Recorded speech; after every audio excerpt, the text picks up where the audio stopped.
Hi everyone, welcome to my another blog.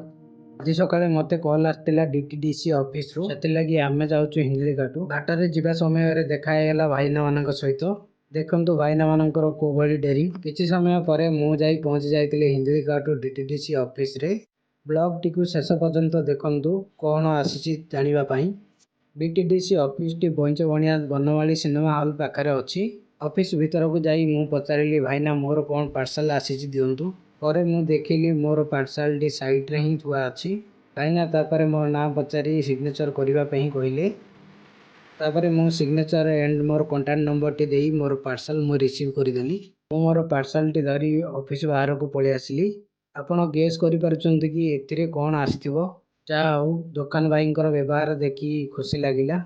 या भितरे मु दुकान भाई को पचारि बुझी देइथिली किछि जरूरी इन्फॉर्मेशन। गोटे जिंस भलो ही पारितांता जदि आम एरिया को डिलीवरी रही थांता सही केस रे हमकु जिबाकू पड़ी न थांता। हौ जा हो एतिकी तो हई पारची नहले बरमपुर जाई कि आनिबाकू पड़ी थांता।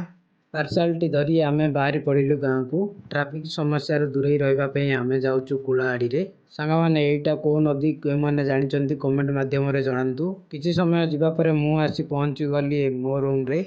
घर को आसीबा परे परे मु लागी गली पार्सल टी अनबॉक्सिंग करिबारे। पार्सल रो पैकेजिंग भलो अछि।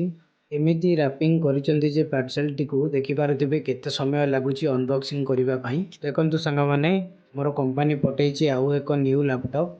परफॉर्मेंस वाइज केमिति रहिबो तो कहि परिबिनी, किंतु लुक वाइज एटा मते जमारू भलो लागु नाही। तो लैपटॉप डी मु दीर्घ 4 वर्ष होला यूज करी आसुची। प्रकृत रे देखिबा को भलो लागिबा सहित लाइट वेट भी अछि। तो किछि तो करि हबनी। एई ब्लॉग टी एठी शेष करिबा, पुनी देखा हबा आउ एक न्यू ब्लॉग रे। रहिली, जय जगन्नाथ।